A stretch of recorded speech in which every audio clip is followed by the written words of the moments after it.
Excellent. All right. So I want to introduce, I think most of you know Meghan, you probably all know Meghan, but just to give her an introduction anyway. Meghan is the executive director of our town, and before that, in the past, she was the planning director. So she has a great perspective on housing and zoning, and the MBTA Communities pulls that all together. So she's been really taking the lead from a town perspective on the requirements and interfacing with the state on whether or not we meet them. So we invited Meghan here today to share where we are at this point with this. What do we think we might need to do? What is this all about? Like, why do we even care? So I'm going to turn it over to Meghan, and Deed, if you can help me watch the waiting room, we can keep letting people in. That'd be great. Yes, and thank you, Meghan. All right, you're welcome. So I won't go into every exact facet of the MBTA community. I'm just going to hit the highlights, but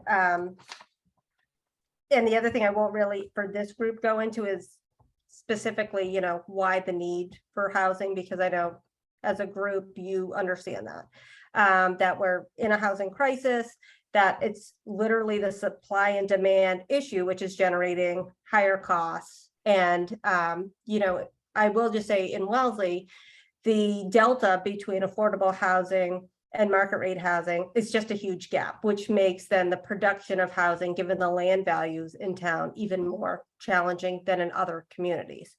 So I did just put together a few slides just to sort of touch on MBTA communities, the highlights, and really compare that to Wellesley, where I think we are and where we think we need to go for compliance.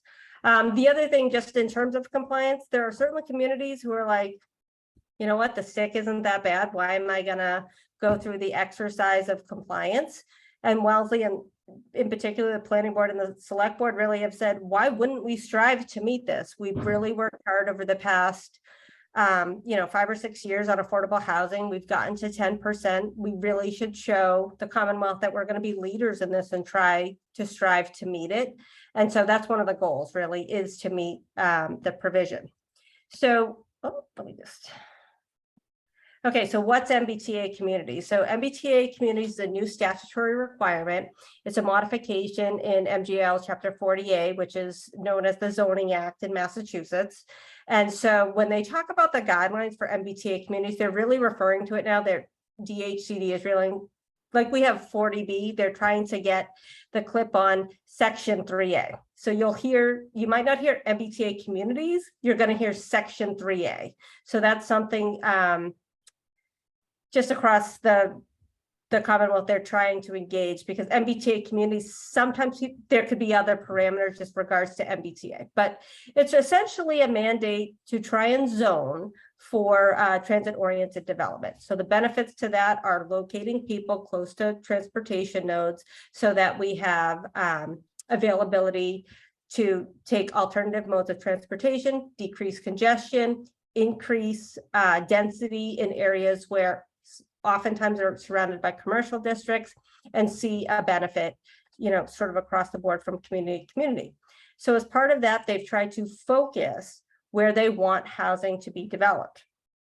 One of the key parameters is within a half-mile radius that you would need to create multifamily zone for multifamily housing at 15 units per acre as of right. So I did just want to describe a little bit as of right if people aren't, you know, exactly sure what that is. So it's really like you could just get a building permit for it, you know, so that there could be some permitting. But so if you live in where your houses are now in single family districts, you know, you just get a permit. If you're under a large house review, you just get a permit and you build. If you hit large house review, that's basically site plan review. So they can't necessarily say no, but they can review the architecture, the landscape, the stormwater. So it's just like that for multifamily. That's what they're trying to put forward. So Wellesley, and this is I know it's a little small. I went through our zoning districts just real quick. We have a ton of districts that allow for multifamily, a ton. So at first glance, when I saw MBTA communities, I was like, we meet this. Like, I don't even have to do anything. We meet it right now. So really since the late 1940s, early 1950s, Wellesley has truly had zoning, multi-use zoning. We have Euclidean zoning. So picture the triangle, right? You start at single family, it's a reverse triangle, actually. You start at the bottom of single family and you build on it. So our business districts allow for a single family house, they allow for businesses, and they allow for multifamily. So in our general residence districts, and a lot of this depends upon, I'm not going into all the requirements of zoning, but you know, there's lot requirements. So general residence, if you're in the general residence, you have 10,000 square feet, you can have a 2-family. If you have 21,000 square feet, you can have 3 units, and it varies based upon affordability in that district. Some of our zoning districts have minimum area requirements. So we have townhouse districts that have allow up to 10 units per acre. We have a multifamily residence that allows 14 units per acre. And then we get into our higher density districts, limited residence, limited apartment, Wellesley Smart Growth Overlay, our 40R district, our business districts. All of those essentially meet our industrial districts, Wellesley Square. They all meet the MBTA communities, and they all tend to be located right in the area where we need them to be for the most part, except for the 40R. So all of our zoning, if you just open the zoning code, it would be really challenging to see where does it say, Meghan, 17 units per acre. But how we define zoning in Wellesley, density in Wellesley, is we basically say for every unit, you need 2,500 square feet of land. So if you do the math out to an acre, that's 17 units per acre. Sometimes we say 1,800 square feet of land. That'll bring you to 24 units per acre. So we have tons of districts that meet that. Deep? Megan, sorry. I just want to invite people because you have a lot of familiarity. If anybody has questions, to go ahead and ask in terms of clarification of an acronym or whatever, or put it in the chat and I will monitor the chat. Thank you. Great. So, and I don't know if Ann Mara had sent out the, she had done a quick sheet based upon chapter numbers that, Oh, Joel, is that you? Can you mute? Yes. I'll be able Oh, great. So thank that goes through, it's a good quick cheat sheet in my, I don't know if you had given that to folks, but I think it's a great cheat sheet that summarizes a lot of what I'm gonna go through. Yeah, when we post the presentation, I'll add the cheat sheet as well so people can see that.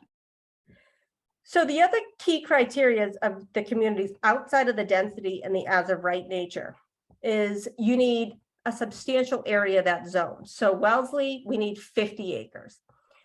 You cannot have age restrictions. So in one of our districts, let me just go back one slide now. So in our limited residence district, we have a minimum lot area of 40,000 square feet with a density of 17 units per acre. And it's got an age restriction. And it also has a requirement that it has to be a nonprofit. So that particular zone sits on the Tailby lot. So I'm going to just leave that there and I'll get back to that. So the other parameter is that you're creating a radius from a commuter rail station or a bus station or the T. So we have 3 commuter rail stations. We've done that analysis. I'll show you in a moment. And, you know, so that you're now looking at essentially a 1 mile diameter, you know, circle. So under the new census, Wellesley currently has 9282 in terms of our housing units. And based on that and the requirements, we are mandated to zone for 1,392 units. As part of that, like I said, you need a minimum land area of 50 acres. And when they look at each community's radius, and when they look at the MBTA area, what they also say is, you know, what's it comprised of? Because in some communities, it could be like 75% wetlands. You know, it could be undevelopable land. It could be hot water. It could whatever. And in Wellesley, we don't have that. So they said Wellesley and about 9 other communities, 90% of that 1392 that we need to zone for has to be within the districts. So in other areas, you could have zoning for higher density elsewhere, but for us, 90% of those 1392 need to be within the half-mile radius of our 3 commuter rail stations. So, and because they looked at how much is of that area, 921 acres, is actually developable.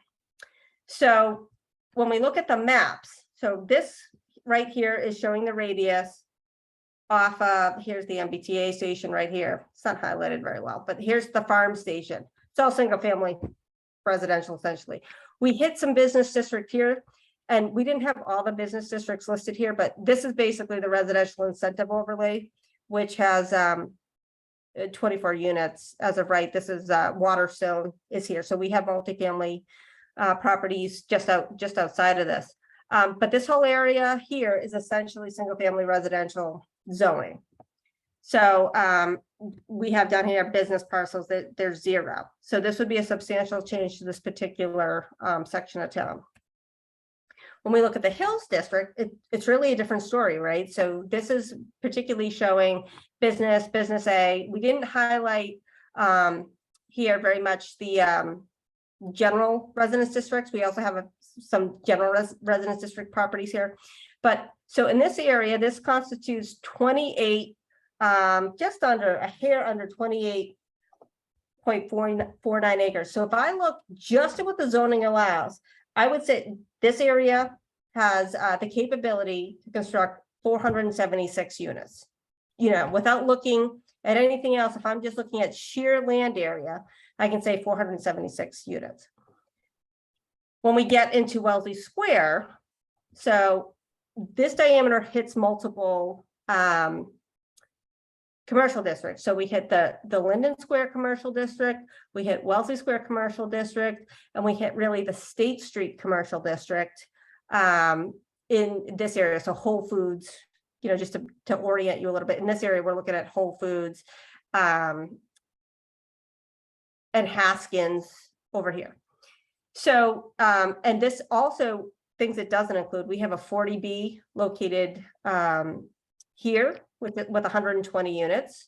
This also is Wellesley Green with, I forget off, 70 units or something. So this isn't even including what we also have on the ground with density. So when I look here in the commercially zoned areas, we have 54.65 acres. And that brings us to 918 units. If I did a quick calculation just based upon the 17 units per acre. Okay, so just so you know, that brings us to 1394. So we had to get to 1392 and doing nothing and not counting the multifamily I already have there. We have over the designated number. So in my head, I'm like, we made it. So then I started communications with DHCD. And it was interesting. Actually, I was talking to a land use attorney who does a lot of work in Wellesley, and he was curious about my thoughts. And I said, I think we meet it. And he said, well, what about PSI? So the townhouse project of significant impact. What that is a special permit that doesn't look at use. So that's where I was like, it doesn't look at use. It looks at the offsite impacts on capital infrastructure. So it looks at water, sewer, stormwater, fire protection, electricity, refuse, and traffic. So this is triggered by either 10,000 square feet or more of new construction or a renovation of 15,000 square feet or more. I specifically had the conversation with DHCD and they said, yep, can't have that. That is a barrier because you have the potential to say no, or it could be perceived as putting a condition on that financially makes the project not feasible. Site plan review, which Wellesley also has, is administered by the Zoning Board of Appeals. So site plan review is a different type of review. It is essentially not considered a special permit. And what it does is it allows a board to put conditions on a project relative to, circulation, the architecture of the building, the landscaping, and that can include, screening and buffering to adjoining properties, the lighting of a property, the on-site stormwater, whether it meets fire code, and it also can apply the construction management, so how you're going to build this and the impacts on adjoining properties. So the courts have determined that site plan review decision, basically you can rarely deny a project on site plan review. It has to be like an extraordinary circumstance, which allows for denial of this. So that's why DHCD says, okay, site plan's okay, because the courts have really determined that it's really hard to deny a project. That holds up true in my residential comparison with large house review. Like large house review, it's really hard to deny a project because the use is allowed. It's just how you're configuring the site. So again, that they just confirm site plans a hard no. But inclusionary wait. zoning, yep. Site plan is I mean, what? site plans allowed, PSI is a hard no. Okay, right, yeah. So you have to okay. modify that. So we have contemplated, so under the 40R district, which we went to town meeting with in 2019, it's a similar circumstance where under a 40R district, you have to have, you have to allow the construction to move forward essentially as a matter of right. So as part of that, You're talking about the 9s there, right? yeah, at the 9s, right? Mhm. We created a separate permitting process. So we do think we can take that permitting process we created for the 40R and make that applicable to likely, you know, these various districts, in particular to housing. So we need to figure that language out, but that's a proposal. Irene? You're still muted. Yeah, could you, is this only looking at those those circles? And so what you're saying is any building within those circles around the train stations, they could be subject to site plan review, but not PSI? Yes, we would have to go to town meeting to modify that, but that is a consideration that we would create a new specific permitting process for projects in this area. Okay.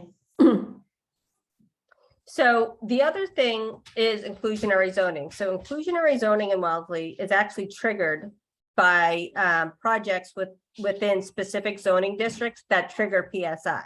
So we would need to modify how inclusionary zoning is then triggered in Wellesley. Under our current provisions, we allow for 20% of housing projects. We mandate 20% of housing projects that trigger PSI to have be affordable. Subdivisions, same thing, 20%. And for commercial only projects, we require 2% of the project towards inclusionary zoning. So essentially, once you get to 50,000 square feet, you are mandated to have one affordable housing unit. And oftentimes when that's triggered, we do that through a payment in lieu. So MBTA Communities does allow for affordability. So they say, okay, you can do 10% because you don't really want to slide back on your subsidized housing inventory. But if you previously had 20%, you can keep that. So Wellesley's had that since 2004. So it wouldn't mandate us modifying that provision. Hold on, I got it. Someone poking my shoulder here. Hold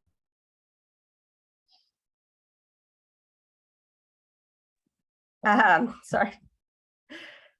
The other thing I did just want to highlight on this one as well is that they define affordable units as 80% of median income or less. So I specifically asked the HCD, okay, well, you know, one of the things we're really striving to achieve in Wellesley is also looking at workforce housing, which is essentially from like 81% median income to 120 or 140% median income. You know, how does that fall in? And they said, the regulations say you can't have more than 20% 80 or below. So they really felt, okay, you know, if you want to negotiate something, you know, the 100% median or the 120, that was acceptable. So that really hasn't come out in meetings, but I had a direct conversation with them. And so I also felt like that was something positive that we might be able to, you know, work on. So how can Wellesley meet MBTA? So one, we need to look at the permitting for these specific areas. And that obviously calls into question some additional things because you have to create equity in zoning, right? So it's a bigger discussion than we're just not going to do PSI here, you know, so we're working with planning to think how we're going to actually achieve that. I do think we meet the density requirements. As I said, I think just, back of hand, I say we can get 1394 today. And that's not even including the other properties that are currently zoned.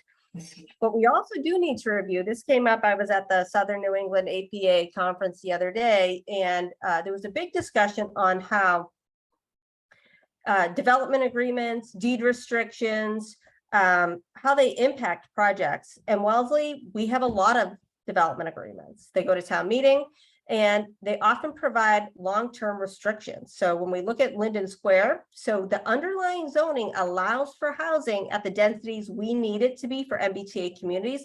But we have a development agreement that says you can't build housing there over the units that we currently have. So on the site, under the development agreement, there were 4 units created basically behind the Sitco, which are affordable. And then there's 3 additional affordable units on Oak Street. So they had 7 affordable housing units associated with that project.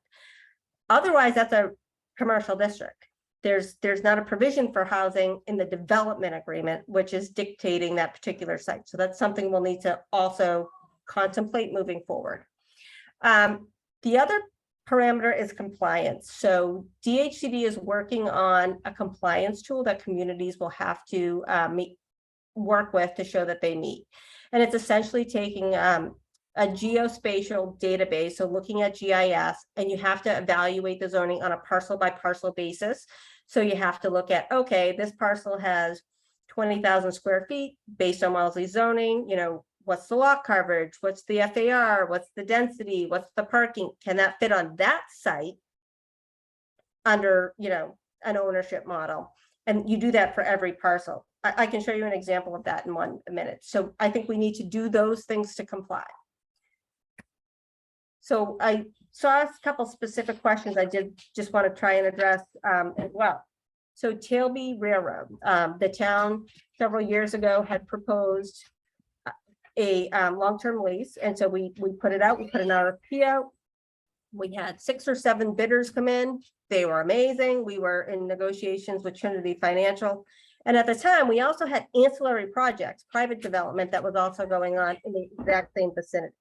And during that time, the select board said, let's see how these projects shake out. And we can always come back and look at these sites because they're under our control.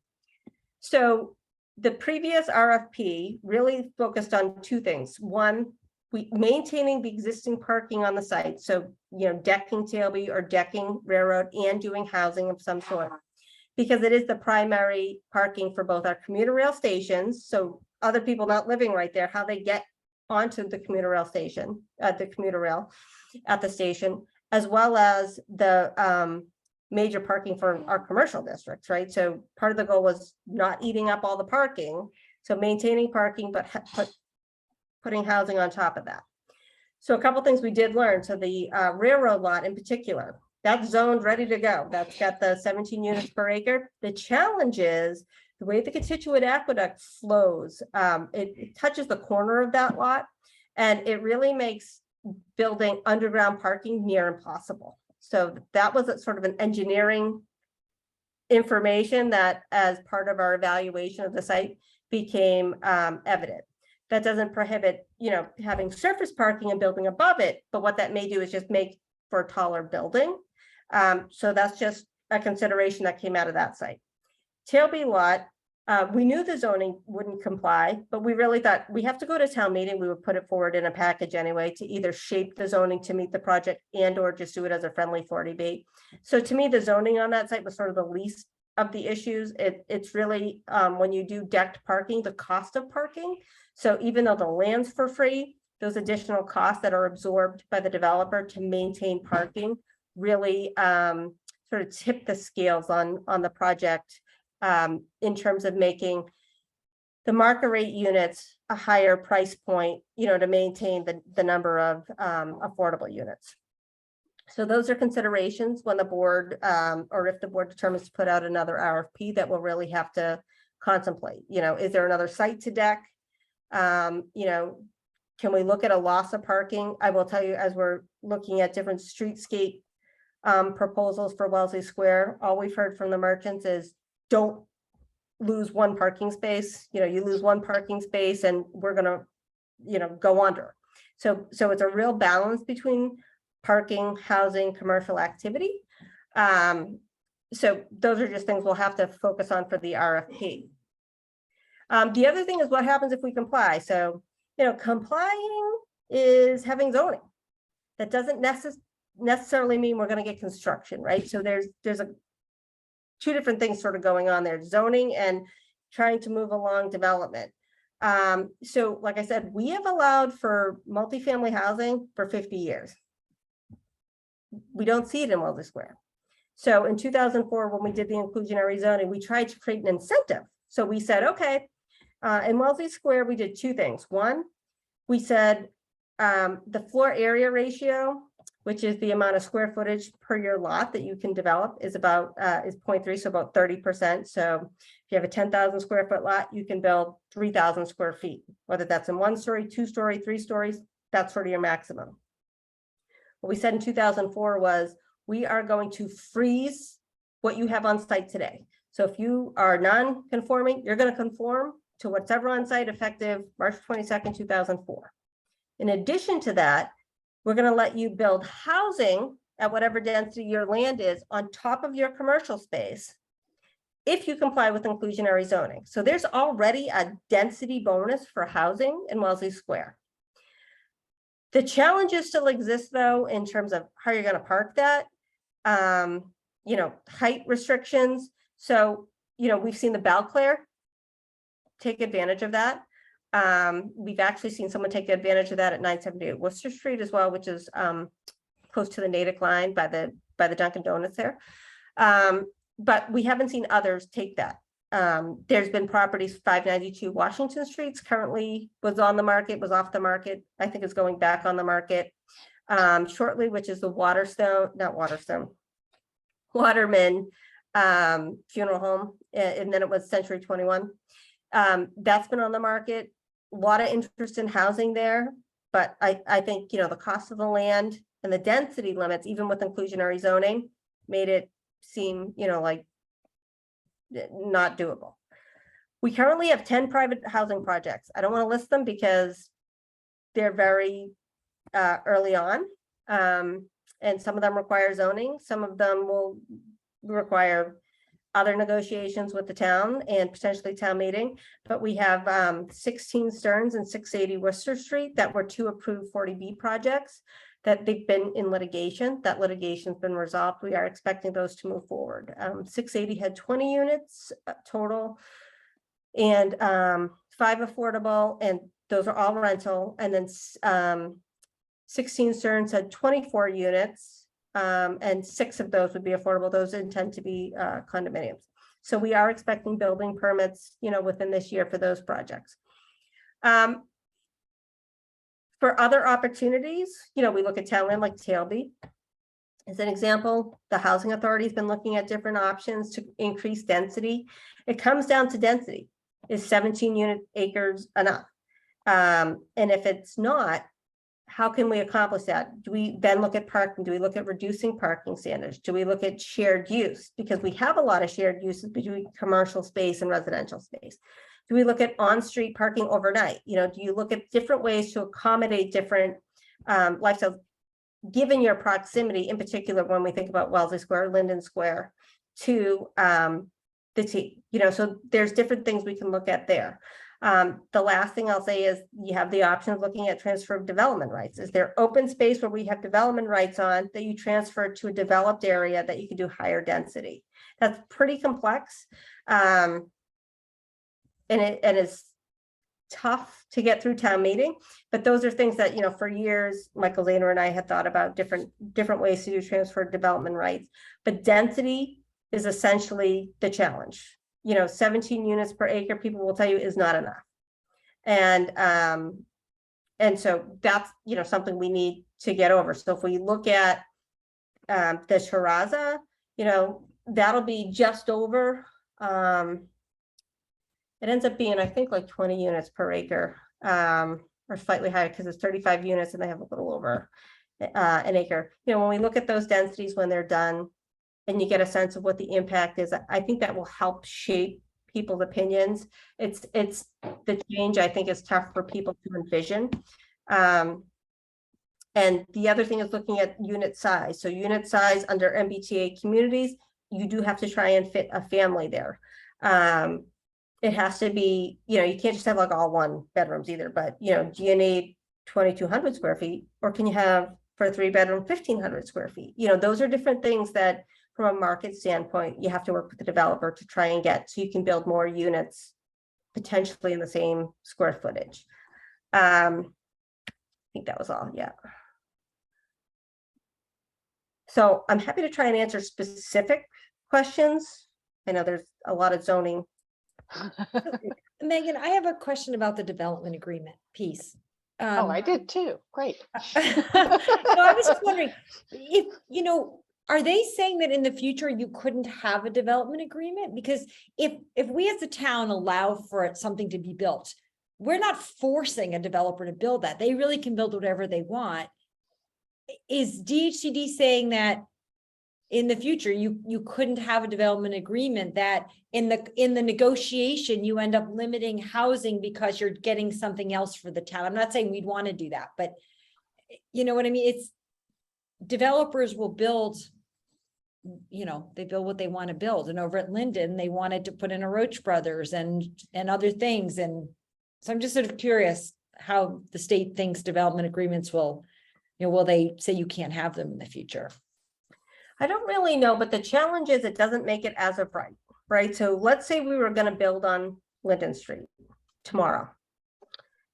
We'd have to go to town meeting, because to modify the development agreement would require town meeting action. So you have a hurdle there that is a potential no. So that's no longer as of right. So it comes down to as of right development. And That's the simplest way to look at it. does the development agreement go with the land or the developer? So the development agreement runs with the land. So so that's the issue, that it runs with the land. You've created essentially a deed restriction, and you put a covenant on the land, for perpetuity, sometimes for 30 years, so that's where the challenge may lie with development agreements. Gotcha. I have a question. Thank you, Megan, for all that information. It is a little mind spinning when you talk about zoning, and I'm a bit accustomed to it, but it's like, oh, sure. The number of multifamilies, do you know how many? So we have a lot of and we have apartment buildings, but how many multifamily units do we have? Do you have any sense of that? I don't have the number offhand, but we have a lot, because we have a lot of small 2-unit structures in town. We also have smaller developments, condo developments that you sort of forget about, like on Forest Street, we have the old Verizon building that's got 13 units in it. You have the former fire station that's got 3 units in it, 1 affordable. You have Wiswall Circle, there's developments along the way in that area that have a higher density than 1. And so we could somewhat calculate it easily looking at the assessor's database in terms of, so we classify properties from, what 1 family, 2 family, multifamily, but we have a lot. They're just dispersed. We have a lot of non-conforming structures in terms of that 2-family use. In our general residence districts, we have a number of properties that are 2-family. Some have been converted over time back to a single family too, so that occurs as well, if people are looking for more living area. But it's the higher density that we don't really have, the Hastings Village at 52 units, the Ardmore at 36 units. Obviously the Nines has 350 units. I think Hastings Village is probably the largest one after that. Then we have 978 Worcester, that's got 36 units. Terrazas will have 35. 148 Weston will have 26. So they're dispersed. That Wellesley Green has a high density, but it's so part of the fabric of the town now that density, it's there and how many people live there, but it's not that big of a deal. When you look at 50 and 60 Grove Street, that was one of the first 40B projects actually in the Commonwealth in the 70s. And that has 120 units there. Those are all affordable. And, you know, it's just part of Wellesley Square. But the new buildings that are going up on Linden Street and Western Road, they are certainly not affordable. And how do you get, I mean, I understand it's the price of the land and all of that, but there has to be some way of getting affordable housing in other than wishful thinking. Well, I mean, that's certainly, density becomes how you get more units in. And then the size of those units then play a factor, right? So, you know, are you going to pay? Well, and the whole thing about subsidizing. So how you get that density is then, you know, subsidize, how you get the affordable units is subsidizing that from the market rate units. What can impact your pro forma though, is if you have affordable units and then outside of more than 80%, but less than market rate in Wellesley, because then, you know, your subsidy is less. But that delta makes it really challenging in Wellesley. That is 100% the major issue. We have worked on a recent housing study with the Housing Development Corporation, and where we see the real need is at the 30 to 60% median income. So on a 40B, you can do 20% affordable at 50% median income. But I'll tell you, that's really challenging as well, because it totally skews the pro forma with that 30% delta between the 80% and the 50%, even though you get 5%, have to produce 5% less affordable. You know, as you get outside of Metro West and you get into like I'll take my own community. If you look at what the rental rates are and the affordable rate, that delta is a lot closer. So it makes development of affordable units a lot easier. Can we go back to development agreements for a second? So who made the decision for a development agreement with the contractors that they could not build housing above the businesses? Because I'm thinking that area, right? I mean, there is parking that would be available perhaps in the evening or whatever else. It's close to the MBTA. People don't, you know, or the train station, they don't need cars. How was that decision made? Whose development agreement was it? Who initiated that? Well, so it was really to facilitate the project at the time, right? So at the time, the developer wasn't seeking to create housing there. They were putting office and retail, and it was really going to be an office and retail destination. And so we tied that development agreement specifically to a square footage, and we tied that development agreement specifically to a site plan, which is proposing different types of retail and office mix. And then as part of that, negotiated the 7 affordable housing units. So my recollection, honestly, wasn't that it was specifically excluding housing. That just wasn't the project at the time that was moving forward. They were, it wasn't federal when we did the negotiation. So we did the negotiation with Eastern Development, and then federal acquired the property after the fact. Federal's gone on to do, you know, like Assembly Square, and there's tons of housing there, and they see that mix. And, you know, so if that's something they're considering, we would need to modify that development agreement to allow that. But certainly to meet MBTA communities, we need Linden Square, that potential housing there to certainly meet the criteria. Unless we did something, you know, totally different, but in terms of our original math, the development agreement, we weren't sort of thinking about it that way. So I'm just wondering, kind of in the future, because it seems like we put a restriction on it for not any particular reason. So I mean, or was there a particular reason for putting that restriction on that? Because I know with the inclusion, they had to provide housing as part of the inclusionary zoning piece in terms of the size of the development. But was the development agreement a requirement either perceived by the town or? I would just say development agreements really since the 90s have been the town's way of proceeding with major development projects. So it started with the redevelopment of Harvard Pilgrim site with the Druger development in the 1990s. We've done it with Sun Life. We did it with Wellesley Office Park. We've done it with Delanson and with 148 Western. It's sort of our MO that the board creates a development agreement and then goes to town meeting, you know, with that to lock people into what they say they're going to do. And so that's not necessarily a bad thing to do it that way. We just need to be more cognizant about the development of housing and potentially.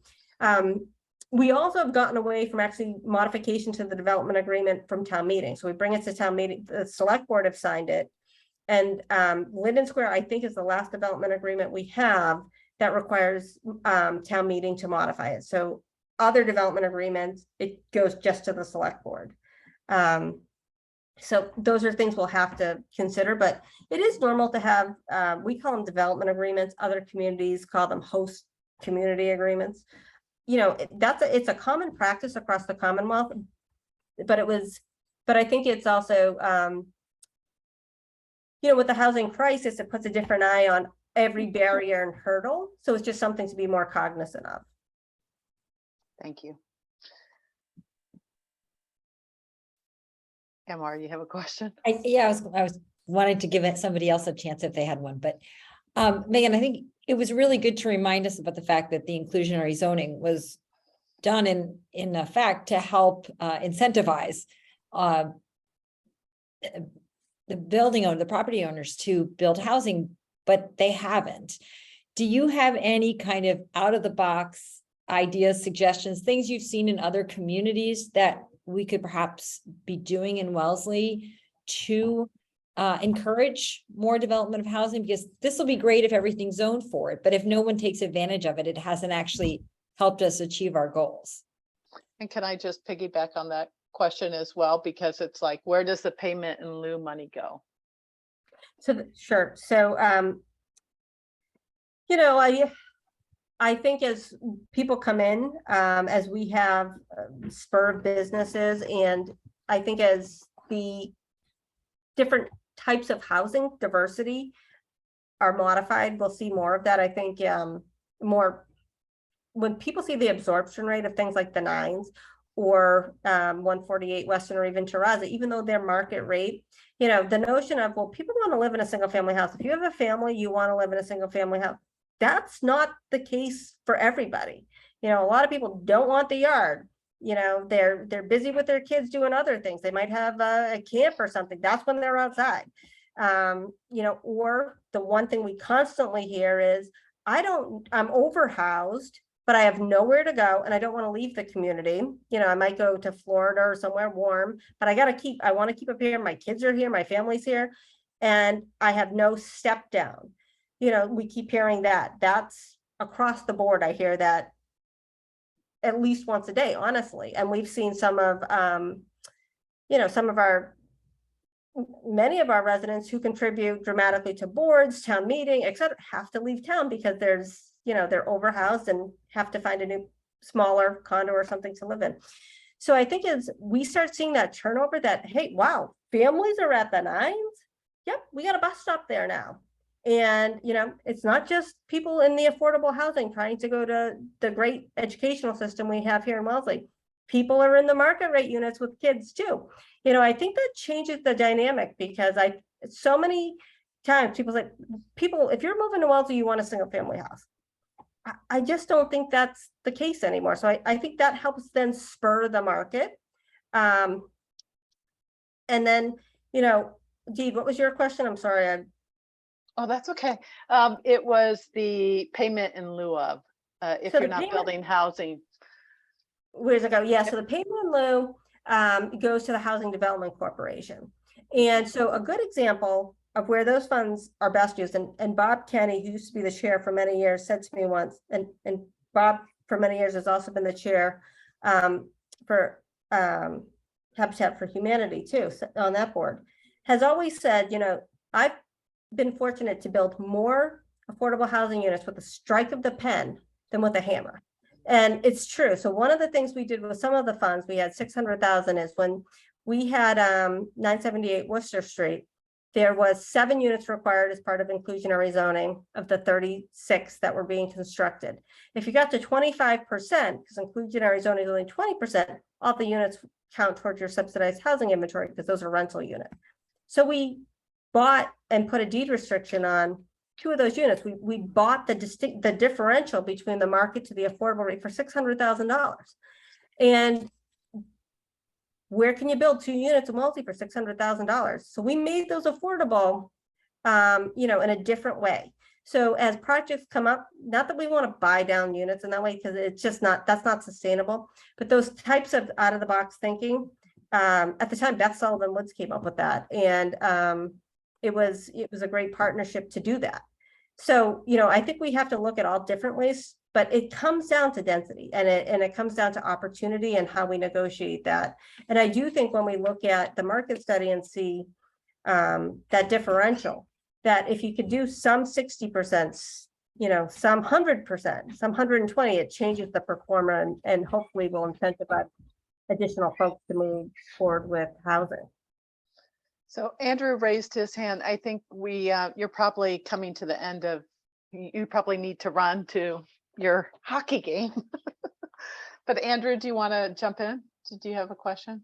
Yeah, thanks. I did. So I was basically wondering more about the transfer of development rights idea for increasing density, and whether that would be, that there would be kind of giving and receiving districts in town, or would the town have ideas in advance about where it would sell the rights from property it already owns and wants to preserve to build projects as they're proposed, and make them more workable?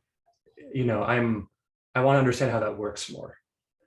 Yeah, we haven't done an in-depth analysis on it in any way. We've looked at Wellesley Square years ago, at the time when the town was acquiring the North 40 as potentially, it being an opportunity zone, just given the proximity to open space, and the fact that we owned it and it was zoned residential versus being already designated as open space, to increase density, in particular in Wellesley Square, because we were looking at areas close to the commuter rail stations at the time. So there hasn't been a real analysis, but that is basically exactly right, Andrew, how it would work, that you would be creating receiving areas, so that, let's say we want to focus on increasing density in Wellesley Square, we'd be taking density, from town land or other private land that we want to maintain at low density, and sort of preserving that and moving the density to those already developed areas. Okay, thank you. Anybody else have a question before we let Megan go? And Andrew, Megan, you just brought up 40. The Wellesley. What's the North name? Oh, 40B. Yeah, the North 40. There we North go. I knew it was 40. 40 something. Yeah, the North 40 Railroad in Talby. What's your perspective in terms of the next area really politically ripe, logistically ripe for development? Well, I think it's tough to say. I think we need to see where the development, one of the things with the RFP for Talby and Railroad, one, we've already done it. We already know there's interest, but I think the board at the time wanted to evaluate some of the private development, that was occurring. And so that's not finalized yet. So I don't know when the board will take that up. But like I said, there's also upwards of 10 projects that may impact the corridor as well, that we'll need to evaluate. But I think Talby, in particular with MBTA, it's a terrific site for housing, undoubtedly. It just is. It's right there and we own it, and so I think it's a site that you have to continue to evaluate. And I think the key really is how we're going to shape the RFP, because you're really stuck to it. Whatever you write, when it goes to the inspector general, that's what, you don't have much flex in terms of what someone then proposes. So I think it's finding whatever that right density is gonna be, you know, a range for that project. I think it's looking at how you're then gonna accommodate that with the concerns from the commercial property owners, that, you know, your business is still gonna strive. It's gonna be a challenge when we construct. But, you know, how are we gonna accommodate that? So there is a lot of complexities politically I think, to get that done. It's easy to say you have the site, it's right on the lot, build it. But you're also then potentially, you know, relocating 200 plus parking spaces, you know, that impact our businesses and residents who take the commuter rail. So, you know, I think I do think it's a good site for housing. I stand by that. It just is. Any other questions for Megan before we let her go? Thank you so much, Megan, for spending your nice afternoon in between all your hockey games with us. And I'm so happy that you let us record it, because there's a number of people who were interested in it today who will not be able to, or have not attended. So thank you so much for joining us. All right, you're welcome.